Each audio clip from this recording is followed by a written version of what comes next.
Hey guys. Okay, so first and foremost, I want to apologize for the extremely long wait for this video. I knew that this was going to be one hell of a project, but it was even more daunting once I was in the middle of it.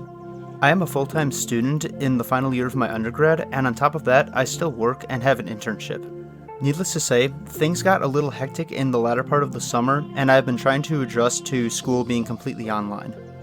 I will also admit that after watching so many of these matches, I started to feel a little overwhelmed, like this project was never going to be completed. Yet, here we are. It took longer than I wanted it to, but I am proud to present the second and final part of this series to you. I would like to thank you all for your patience and support. The first video has been doing very well so far, and I appreciate the feedback that I have received. Even the negative feedback has been helpful. If you are watching this and have not watched part 2 yet, I will link it in the description for you. It will help you to be brought up to speed for this video. But anyway, at long last, here's part 2. I hope you enjoy.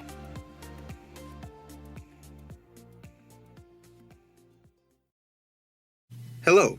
Yes, I am still alive.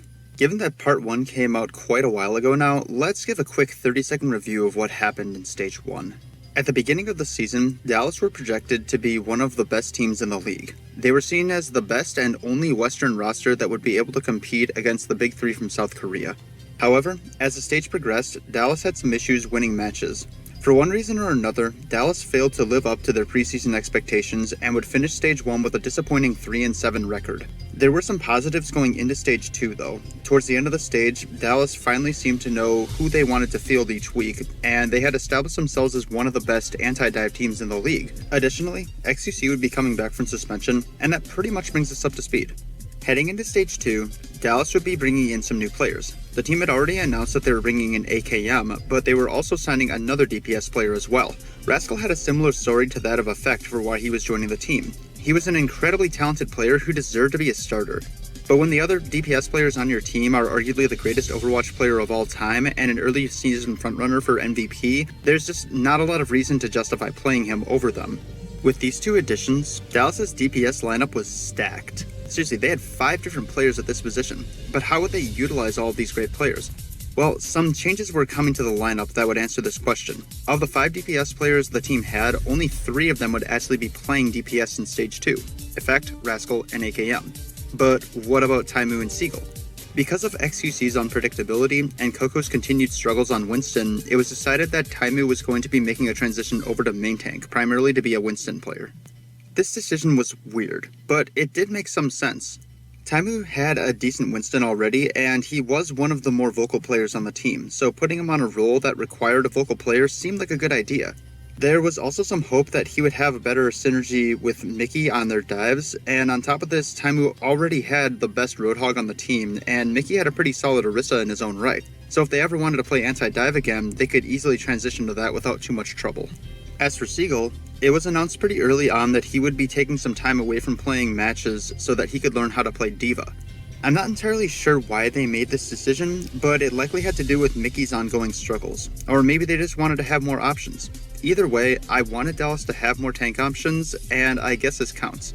I mentioned in the last video that if I were watching these matches blind, I would have predicted Dallas to go 5-5 at worst and 8-2 at best. Either way, I would have thought that they would bounce back from their Stage 1 woes and start making some improvements as a team. At the beginning of the stage, it looked like that was going to be the case. We saw Taimu play main tank for a whole match against Shanghai, and it looked pretty damn good. He needed to work on some of the more intricate mechanics of Winston's jump pack, but other than that, he looked really solid on both Winston and Reinhardt. When XQC was in the lineup, they looked even better. There was much more synergy with their dives, the communication was improving, and their attacking runs were much better overall. With that, they would get off to a red-hot 2-0 start to the stage, and it looked like the most of their issues from Stage 1 were being resolved. On top of the improved attack runs, they were also pretty consistent with their starting lineup, and they seemed to be much more decisive in most aspects of the game. They seemed like they were finally starting to live up to the hype from the beginning of the year. Going into Week 2, they were one of only 3 teams to start the stage off undefeated. Their first real test would come right away against one of the other undefeated teams, the Seoul Dynasty. This match was close, but Seoul were relentless in the first 2 maps, and would take a 2-0 lead at halftime. Dallas now needed to reverse sweep if they wanted to come out on top. They would win on Hollywood and hold Seoul to only 2 points on Route 66. Heading into Point C, they looked like they were going to be bringing this to a map 5 as Dallas got an early pick onto Fleta. The Dynasty were being overrun, but Ryujay Hong got his transcendence right when they needed it the most and turned the tide of the fight. You could actually hear the crowd's roar of excitement and celebration silenced in that instant. Having used all of their ultimates in the last push, Dallas would swap over to a pick-heavy comp to try to get an early kill and quickly bring the fight to a 6v5. And it was working. They were pushing Seoul back. The Dynasty were holding on by the skin of their teeth. But unfortunately, nobody was able to get back onto the payload as time expired, and Dallas lost in heartbreaking fashion.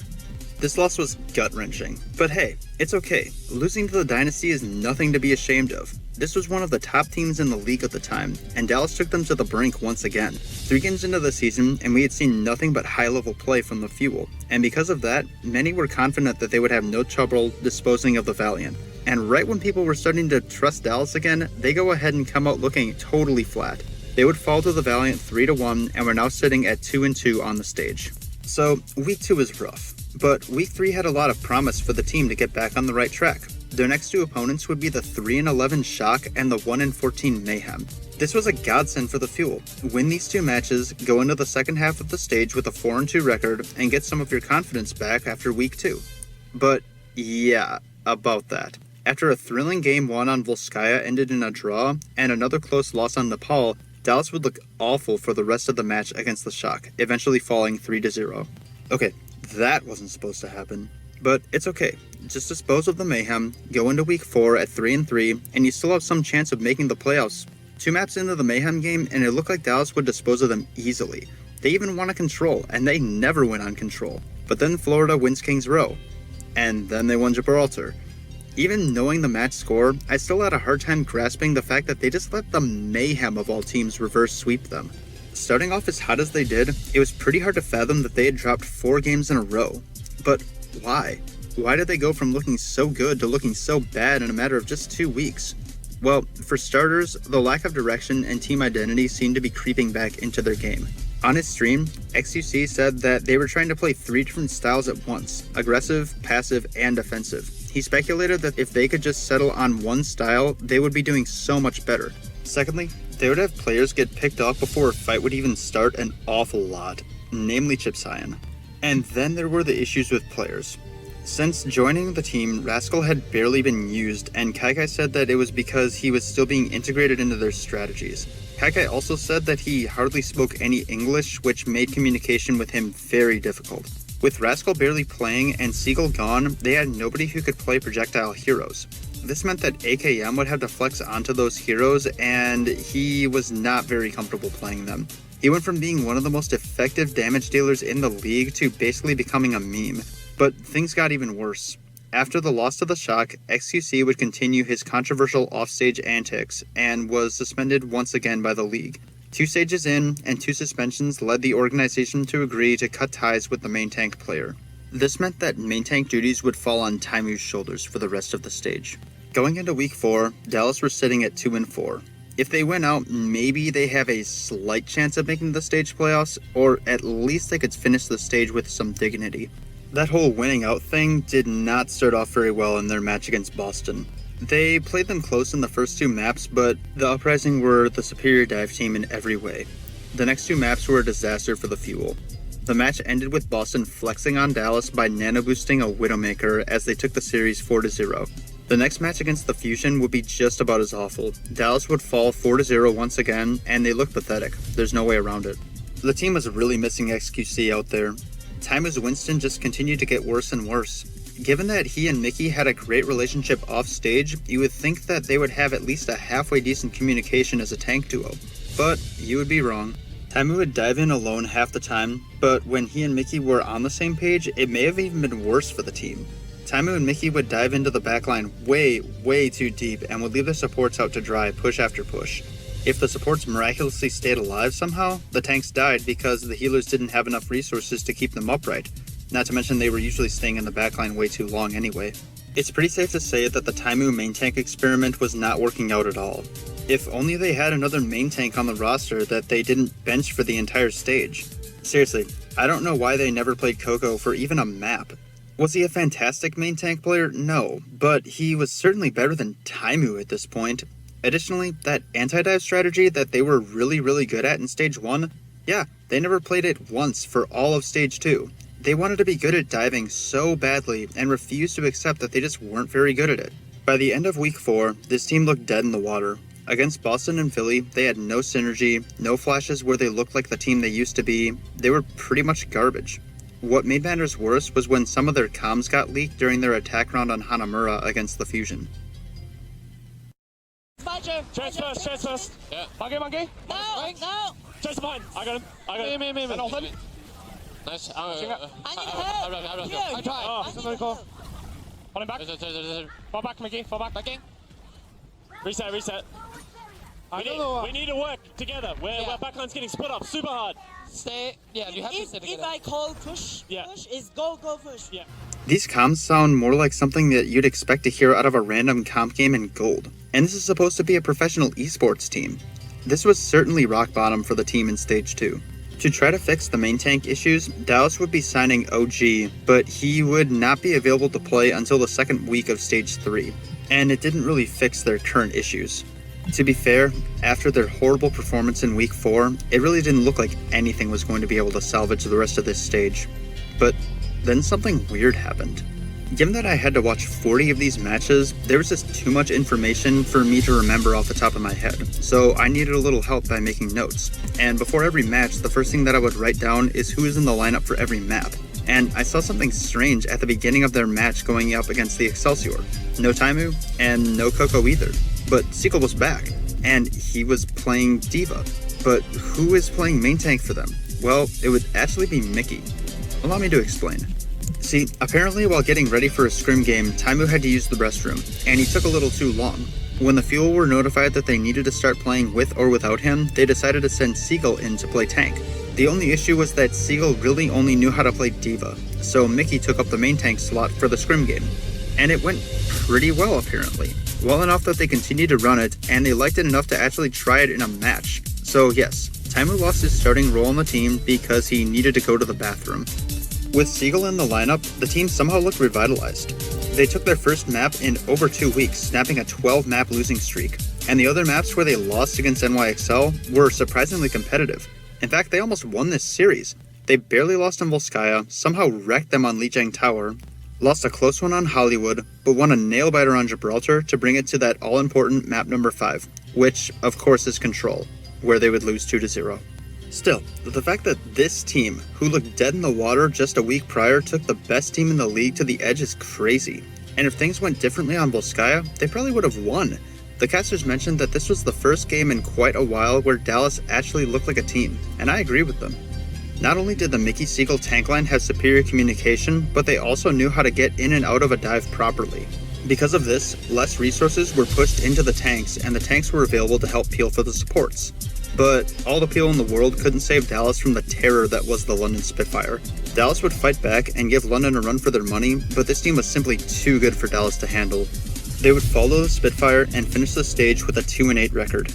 Stage 2 and Stage 1 had a number of similarities. Dallas looked really strong to start the stage off and played some of their best matches in the first 2 games. Then they fell apart nearing the halfway point, XQC got suspended again, and they finished the stage off with 2 strong showings. Obviously, their record was disappointing, but once again, there were some positive things to take away from Stage 2. Their DPS lineup was still one of the best in the league, their interim tank line was looking very solid, and OG would be joining them shortly after the start of Stage 3. Obviously, there were still some glaring issues that needed to be addressed. A couple of good games at the end of the stage does not excuse the fact that this team looked completely absent for the majority of Stage 2.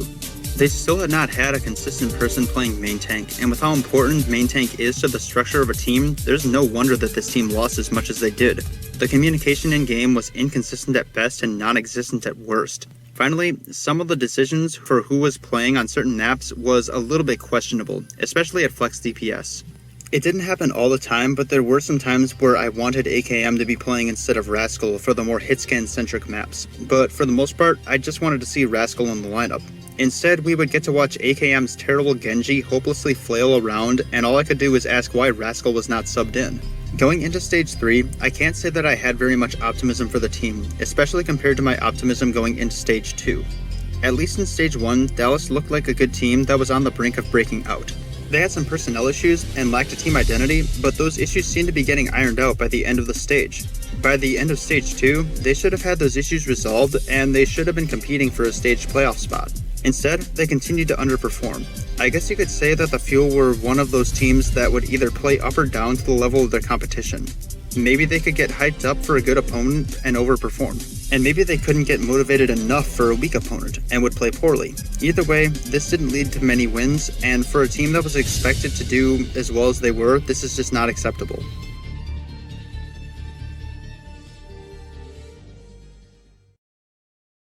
So we are into Stage 3, and once again, the lineup looks a little different from the stage prior. We already knew that the team was signing OG, but the Fuel also made the only player-for-player trade of the 2018 season. The Fuel traded Custa to the LA Valiant in exchange for their flex support player Unco.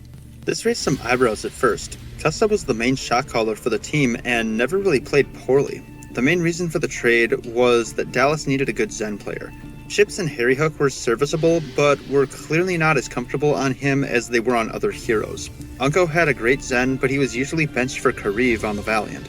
With the Valiant not having need for two good Zen players, they flipped Unco to the Fuel in exchange for Custa, who would fit in better with their lineup. Unco seems like a quiet guy, but apparently he is very vocal in comms, so he would fit into the Fuel's lineup just as well as Custa did. Finally, Rascal would not be playing for the first few matches because he had to fly back to South Korea for a wedding or something like that. He was on his way back to the States, but AKM would have to fill in for him until he returned. Dallas would start Stage 3 against the Dragons once again. Remember how I said that I lacked much optimism for the team going into this stage? Well, apparently I was not alone because everyone on the desk predicted that the Fuel would lose to the winless Shanghai Dragons. Dallas would put that notion to bed immediately, as they outmatched the Dragons in every way, winning the series 3-1 in convincing and rather boring fashion. Dallas would hold their own, and a loss against the Gladiators came ever so close to finally beating the Dynasty and would lose a dogfight against the Valiant. There were definitely some issues that needed to be ironed out, but it didn't look like anything was too concerning yet. The biggest issue was that Dallas hesitated too much and were paying the price for it. Also, OG was tunnel visioning too much and communicating too little. Like with Taimu, it seemed like there was a little bit of a disconnect between Mickey and OG. OG wants to play aggressively, and Mickey has not been there to back him up. This has happened with two separate main tanks now, and is probably more on Mickey or poor coaching. The team was sitting at 1-3 at the end of week 2, and this stage has started off a lot like stage 1. They looked promising but couldn't manage to win many maps, and subsequently they didn't win many games. But things were about to get much, much worse. After the loss to the LA Valiant and some Twitter wars between Rascal and Kaikai, the team and staff mutually agreed that Kaikai should be removed as head coach and Rascal should be released from the team. For Kaikai, his release was obvious. This was supposed to be a top 5 team, and at the end of his tenure, the Fuel were sitting at a 6-18 record. As for Rascal, apparently he was refusing to communicate with the team or even be somewhat cooperative with them. Week 3 is when things started to go completely off the rails for the Fuel. Against the Shock, AKM would give us the infamous AKM Blade, a Dragon Blade that took him almost the entire attack round to build just for him to die immediately after popping it. I knew I was going to make fun of this, but what astounded me even more was just how little his team did to help him. Their dives were sloppy, Architect was never pressured on the high ground, and not even Effect could salvage this map for the team. Nothing was working. Dallas looked lost, and in desperation, we even saw Taimu take over on off-tank for Seagull instead of Mickey. What the hell are you guys doing out there?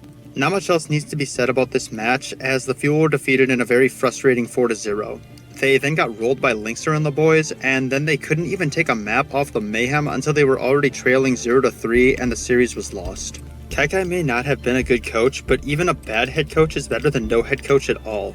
Dallas looked lost in week 3, and when it rains, it pours. Before the match against the Mayhem, Effect asked the team if he could have some time off.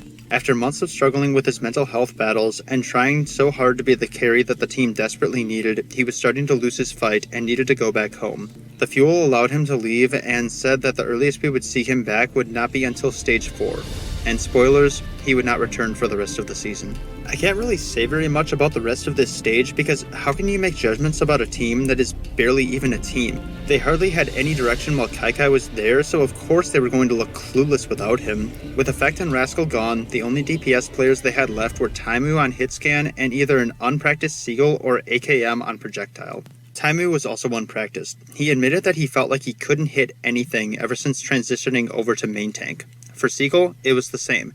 He had spent 2 months playing nothing but Diva. He just wasn't the same player on his DPS heroes as he was in stages 1 and 2. Coco would play some maps where Orisa was strong, but it didn't really seem to matter who was in. They continued to lose. At this point in the season, Dallas were just trying to look for something that they could build on for the future. They were already eliminated from the season playoffs, so why not experiment and see if you can find something that works for the organization when they try to find their new head coach. The last 3 matches of the stage were against the Uprising, the Fusion, and the Excelsior, and none of them were competitive. Dallas would only win a single map through all 3 of these last games, a meaningless map 4 victory against the Fusion. With no coach, important parts of the roster either released or on hiatus, no strats, and no drive left, Dallas was officially a bottom feeder in the league. They would end Stage 3 with their worst record yet, 1-9, and were on a 9-game losing streak. And there you have it.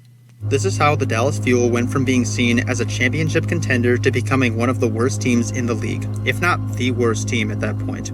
I honestly think that if the Dragons played them in a later part of the stage, they would have beaten them. Between lackluster coaching, no team identity, Twitter wars, lack of a decision on a starting 6, poorly executed attack rounds, musical main tanks, refusing to admit that they couldn't play dive for shit, players swapping roles, suspensions, players leaving, and players being released, this season was nothing short of a disaster for Dallas.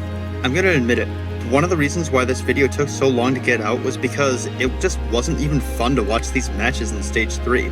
At least in Stages 1 and 2, the team still showed some flashes of quality play. They were still a fun team to watch, if nothing else. Now, all they did was lose. They played horribly. Everyone involved looked miserable, and it was miserable to watch these matches. If the season ended right here, this would have gone down as arguably the biggest disappointment in Overwatch history. The tragic tale of a once proud team falling farther and farther from grace until they were nothing more than the laughingstock of the league. But thankfully for them, there was still another stage to be played.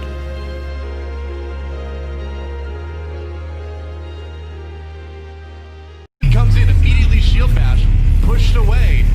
OGE low for the moment, but now they're going to get the kill into Fearless. If this is what happens, this is why it is so hard to run. And look at that. The pass here from Ikiwo, the hero blades. Yep, he spotted his target right on the Harry hook immediately. Immediately, Mickey the hero again! Turning up big here for Dallas. Philly Fusion, they've got no answers now. They can't even get onto the point. They're done. On this first point, they're going to dive straight in onto the back line. Costa, first of all, Mickey right now assassinating the back line. We can't talk about Stage 4 without talking about all the different changes that would come with it. First of all, Brigitte was now legal for professional play. With her addition, playing dive would become much more difficult. With how durable she was and her crowd control, it made diving her a living nightmare. This honestly couldn't have come at a better time for Dallas. Everybody knew that they really sucked at playing dive, so if a new meta would push it out, maybe they could finally do some damage. On top of that, Brig was a hard counter to Tracer. This would mean that the absence of effect would still be felt, but nowhere near as much as it would have been if Tracer was still a staple. As for Dallas specifically, there was a new guy at the helm. The Fuel had hired Arrow to take over for Kai as head coach, and this would mean that a lot of changes were coming for the team. Even who the team used as a shot caller would be changing. He inherited a total mess in Stage 4, and he knew that cleaning it up would have to come from the ground up. The first change that Arrow made was that the team would finally see some consistency with their starting 6. With the exception of Chips Hyen playing in Week 1, Unko and Harry Hook would be the only 2 support players playing in the stage. OG would be the one and only main tank, Taimu and AKM would be interchangeable depending on the map, and then Sequel would play mostly off-tank. And Mickey would play Brig. See, Arrow and the team seemed to have a good read on the meta. They noticed exactly how strong Brig was faster than anyone else and quickly exploited this. They usually ran 1 TPS, 3 supports, and 2 tanks. Whether it was dive tanks or Rein Saria, it worked incredibly well. If they needed to do something different, Mickey could always go back to Diva and Siegel could always be that second DPS slot. Their understanding of the meta and the consistency Arrow brought would bring them their first win in 10 games. They would get destroyed by the Gladiators in their second game, but the rest of the stage would finally see things going the Fuel's way. In Week 2, the Uprising and the Fusion looked absolutely lost when Dallas would play Brigitte. For the Uprising, it makes sense. That team was built for dive, and Brig hard countered them. But for the Fusion, they were supposed to have a good grasp on this meta. They were dominated for most of the series, and the Fuel didn't hesitate on flattening them. It was like teams were refusing to believe that Brig was as strong as she actually was. They were diving in over and over again, and it never worked. Dallas won back-to-back matches for the first time since Week 1 of Stage 2, and they won a match against a team that wasn't the Dragons for the first time in 3 months. After losing to a surging, crusty-led shock team and beating a reeling Spitfire, they would get over the halfway point of the stage sitting at 4-2, and for the first time, Dallas had some optimism for the second half of the stage. They lost to the Outlaws again, but crushed the Mayhem. They would lose yet another close match against the Dynasty, but their future was still in their hands. Now sitting at 5-4, they would have a small hope of making the playoffs with a little help from the Spitfire. The only issue was that they were going up against the 9-0 LA Valiant, who really wanted to be the second team to have a perfect 10-0 stage. It was a close match that went back and forth, but the Fuel had a better grasp on the meta, and would come away with a 3-1 victory over the Valiant. They would end the stage at 6-4 and got just enough help from the Spitfire to make it into the Stage 4 playoffs. They actually did it. The majority of their season had been a complete dumpster fire, but they got some semblance of redemption in Stage 4. Everything looked so much better for the team. They actually had a competent head coach, they had consistency, they had a plan, their players were starting to get back into their old form, and most importantly, it looked like they were having fun. OG and Seagull had become one of the best tank lines in the entire league, with Seagull being top 3 in most relevant D.Va statistics. Unko and Harry Hook gave the team excellent support and healing for each other when needed. Mickey was terrorizing people on Brig. But the biggest and maybe most underrated part of why the team was looking so much better was the redemption of both Taimu and AKM. It didn't matter which of them was in, they would pop off over and over again. Taimu was the more lethal of the two, but AKM had finally shown people that he wasn't a throw pick when Dallas would sub him in, especially when he was allowed to play hit scan rules. Going into the playoffs, the Valiant actually said that they would rather have played against the NYXL than have to play the Fuel again. Think of that. They would rather play against the team that had terrorized the league for the entire year than play Dallas again in this meta. And speaking of NYXL, that's who the Fuel would have to play in the first round of the playoffs. Dallas would fall behind 2-0 early, but came roaring back in the second half of the match. They crushed the Excelsior on Lijiang Tower and handed them their first loss on Kings Row for the entire season. And after steamrolling through the first point on Dorado, it looked like Dallas might actually be able to pull off this reverse sweep. But New York refused to go down that easily. They would find their footing and only allow Dallas to capture 1 point. On their attack, Pine and Libero would start to pop off and Dallas would lose in heartbreaking fashion. Wow. 41 matches, 170 maps, and over 85 hours spent watching them. But that concludes the Dallas Fuel's 2018 season. I've already talked about what I thought brought this team down at the end of Stage 3. Stage 3 is when the original team sort of ended, and Stage 4 was when the future would begin. I probably didn't even need to watch Stage 4 because it wasn't even really relevant, but I wouldn't have felt right if I didn't include it. This team went through so many different lineups, so many players that came and went. I wanted to take some time to give a short review of every player that was on the team. Coming in regarded as one of the best hitscan players from Apex, Taimu would sit most of the season behind Effect. He tried out on main tank, which failed, and then had some difficulty readjusting to playing DPS. At the end of the day, he stuck with it and stepped up when the team needed him in Stage 4, especially when Effect was not there to be the hard carry. And speaking of hard carry, that is exactly what Effect was. Whenever this guy was in the lineup, he was the most dangerous player in the server.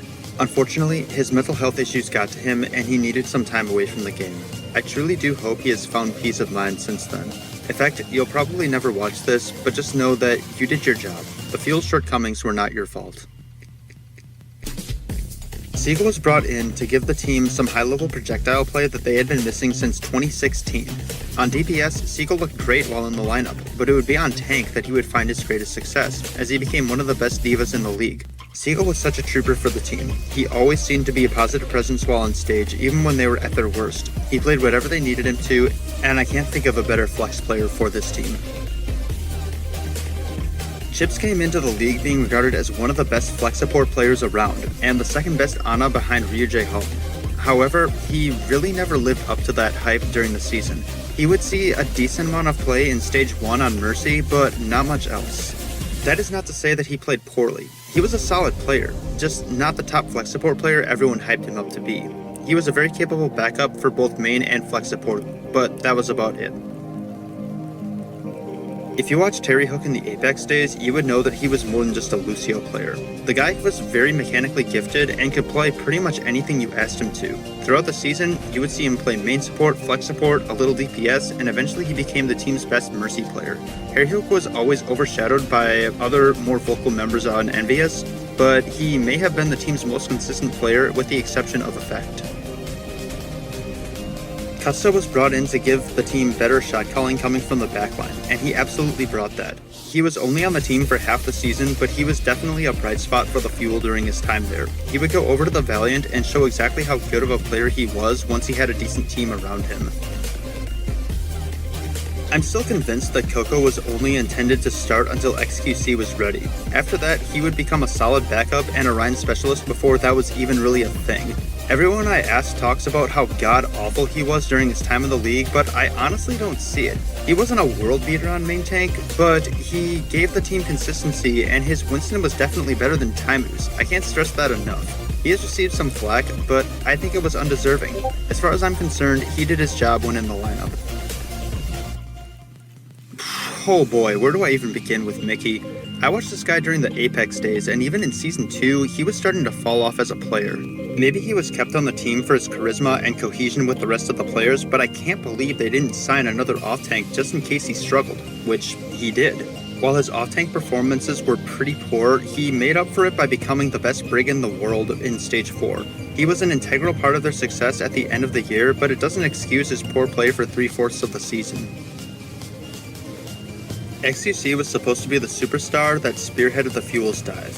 While he was in the lineup, he looked good sometimes. Other times the team looked even more lost than when Coco or Taimu was in the lineup. I'm not saying that this was his fault, but for how good he was at the game, his performances were underwhelming. But his in-game performance is not what his legacy will be remembered for. Instead, it will be his out-of-game antics, which got him suspended twice and eventually released. All in all, his time on the team was kind of a bust when you think about the potential it could have had.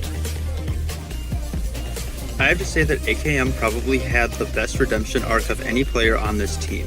He was brought in to play hitscan when Taimu was learning main tank, but when Siegel was unavailable and Rascal was either gone or refusing to play, he was asked to play heroes that he wasn't comfortable playing. He sucked at it, and people flamed him for it. People thought it was a throw to have him in the lineup, but in Stage 4, he started to show exactly how good he was when he was allowed to play hitscan. He was going toe-to-toe with some of the best hitscan players in the world. I'm so happy for him, and I'm glad that he didn't let the doubters get to him. Man, what could have been if Rascal could have made it work with this team? With Siegel learning D.Va, the team needed a new flex DPS, and what better guy to pick up? The thought of a DPS lineup of Effect and Rascal was every Fuel fan's wet dream, and when he was in the lineup and performing, he looked amazing. Sadly, we may never know who was to blame between him and Kai, but his lack of communication with the team is certainly on him. I am happy that he has found some success with the Shock though. Unko was brought in to give the Fuel a better Zen, as Zen was such an integral part of the meta at the time. Many were questioning the trade given that Custa was such a big leader for the team, but Unko was just as vocal in comms and fit in perfectly once there was some structure on the team. On top of that, Unko was one of the most consistent players the team had. He wasn't fragging out all the time like Jonak, but he definitely had his moments. He was an excellent pickup for the Fuel. Finally, there was OG. OG was brought in to try to make something out of the mess that was Dallas's tank line. He struggled early on with tunnel visioning and was a little too aggressive, but it didn't take long for him to find his groove. In Stage 4, whether if it was on Ryan or Winston, he was a force to be reckoned with. Along with Siegel, they terrorized most of the other tank lines in the league. Honestly, not many of these players were a disappointment. I think most of them lived up to the expectations that people had for them. And most of the ones who didn't, it really wasn't because of their play, it was more so their out-of-game character that led to their downfall. It's safe to say that this team didn't fail because of a lack of talent. At the end of the day, it was the failure to use their talent the right way. That and the fact that players had to play roles that they were not comfortable with. Taimu going over to main tank, AKM having to fill in on flex DPS when both the projectile players were unavailable, Siegel having to take over on D.Va, you get the drift. At the end of the day, while I do think coaching was their main issue, at least they were trying to make something work rather than just running the same lineup over and over again. And for that, I have to give Kai credit. I just don't think that he was cut out to be an Overwatch League level head coach. It also didn't help that dive was the meta for like 75% of the season. If you recall in my first video, I said that this team was struggling with dive all the way back in Apex Season 2, and those issues just never really went away. 2 years later, and they were still struggling with it. But once it was being pushed out of the meta, we started to see this team come alive. And with that, this retrospective can come to an end. This is what really happened to the Dallas Fuel. I hope these videos have helped you all to learn something about this team, that they weren't just a bunch of bad players who were playing bad Overwatch. There was a story here, a sad story. but at least they got to show the world a glimpse of what they could have been in Stage 4, and that is something that can never be taken away from them.